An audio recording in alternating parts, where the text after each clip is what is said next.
నమస్తే, welcome to meta news. ఇక స్ట్రైట్గా పాయింట్లోకి వస్తే సిటీ ఆఫ్ డెస్టినీ విశాఖ భవిష్యత్తు మరింత ఆశాజనకంగా కనిపిస్తుంది. భారతదేశ భవిష్యత్తు నగరాల్లో ఒకటిగా ఎదిగే క్రమంలో విశాఖపట్నం ఇప్పుడు ఏపీ ఐటీ రాజధానిగా మారుతుంది.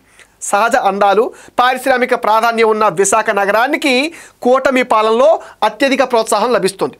ఆసియాలోనే అతిపెద్ద డేటా సెంటర్ హబ్గా అభివృద్ధి చేయాలని ముఖ్యమంత్రి చంద్రబాబు ప్రభుత్వం భావించడంతో ఇప్పుడు విశాఖ ఏఐ సిటీగా మారుతోంది. విశాఖలో పెద్ద ఎత్తున డేటా సెంటర్ల ఏర్పాటుకు ప్రభుత్వం నిర్ణయించింది. ఇప్పటికే దిగ్గజ సంస్థలు ప్రభుత్వాన్ని సంప్రదిస్తూ పెట్టుబడులతో ముందుకొస్తున్నాయి. గత నెలలో సిఫీ టెక్నాలజీ పెడుతున్న డేటా సెంటర్కు మంత్రి లోకేష్ శంకుస్థాపన చేశారు. ఇక ఆ వెంటనే గూగుల్ అనుబంధ సంస్థ రైడాన్ ఇన్ఫో డేటా సెంటర్ ఏర్పాటు చేస్తున్నట్టుగా ప్రకటించింది. 1,30,000 కోట్లతో దాదాపుగా 1,80,000 మందికి గూగుల్ డేటా సెంటర్ ద్వారా ఉపాధి లభించనుంది. అదేవిధంగా టిల్మెన్ గ్లోబల్ హోల్డింగ్స్ అనే సంస్థ కూడా డేటా సెంటర్ పెట్టేందుకు ముందుకొచ్చింది. ఈ సంస్థ 15,000 కోట్లతో 300 మెగావాట్ల డేటా సెంటర్ నెలకొల్పనుంది. టీసీఎస్ కూడా 1,00,000 కోట్లతో 1000 మెగావాట్ల సామర్థ్యంతో డేటా సెంటర్ ఏర్పాటుకు ప్రభుత్వంతో చర్చిస్తుంది. ఇక తాజాగా ఫేస్బుక్, వాట్సాప్ మాతృ సంస్థ మెటా కూడా 300 మెగావాట్ల డేటా సెంటర్ ఏర్పాటుకు ప్రయత్నాలు ప్రారంభించింది.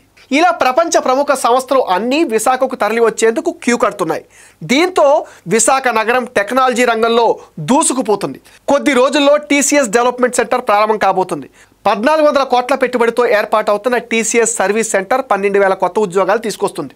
దీంతోపాటు కాగ్నిజెంట్, అసెంచర్, సత్వా, ఏఎంఎన్ఎస్ ద్వారా మరో 40,000 ఉద్యోగాలు విశాఖకు రానున్నాయని అధికార వర్గాలు అయితే చెప్తున్నాయి. టీసీఎస్ నేడో రేపో ఆపరేషన్ స్టార్ట్ చేయడానికి రంగం సిద్ధంగా ఉండగా కాగ్నిజెంట్ 800 మందితో జనవరిలో తాత్కాలిక కార్యాలయం ప్రారంభానికి సిద్ధమవుతుంది.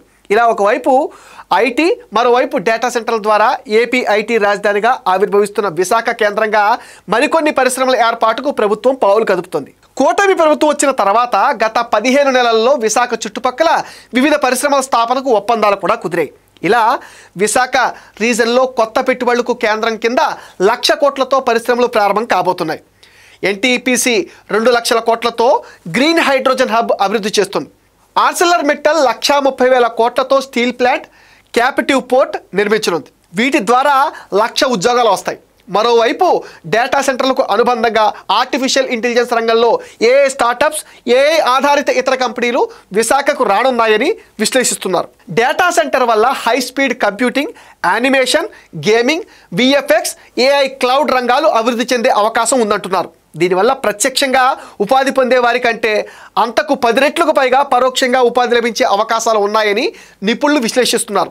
ప్రస్తుతం జరిగిన ఒప్పందాలు చర్చల దశలో ఉన్న ఇతర పెట్టుబడులను పరిగణలోకి తీసుకుంటే విశాఖ నగరం వచ్చే 2-3 ఏళ్లలోనే సరికొత్త రూపు సంతరించుకోవటం ఖాయమని అంటున్నారు. ఇప్పటికే పర్యాటకంగా, పారిశ్రామికంగా దూసుకుపోతున్న విశాఖ ఏఐ, డేటా రంగాలతో స్మార్ట్ సిటీగా కూడా గుర్తింపు తెచ్చుకునే అవకాశం ఉంది. అంతేకాకుండా కొత్తగా వచ్చే ఐటీ ఉద్యోగాల వారికి అనుబంధంగా మరిన్ని రంగాలు విస్తరణకు నోచుకునే అవకాశం కనిపిస్తుందని చెప్తున్నారు. దీనివల్ల నగర జనాభా కూడా ఒక్కసారి పెరగొచ్చు అని అంచనా వేస్తున్నారు. దీనివల్ల రియల్ ఎస్టేట్, నిర్మాణ రంగాలు కూడా విస్తరిస్తాయని భావిస్తున్నారు. ఇది మెటా న్యూస్ అప్డేట్. ఈ వీడియో పైన మీ విలువైన ఒపీనియన్ని కామెంట్ సెక్షన్లో మెన్షన్ చేయండి. మీరు ఇచ్చే కామెంట్స్తో మరిన్ని ఇంట్రెస్టింగ్ వీడియోస్ మీకు అందిస్తాం. Please support meta news. Please subscribe meta news.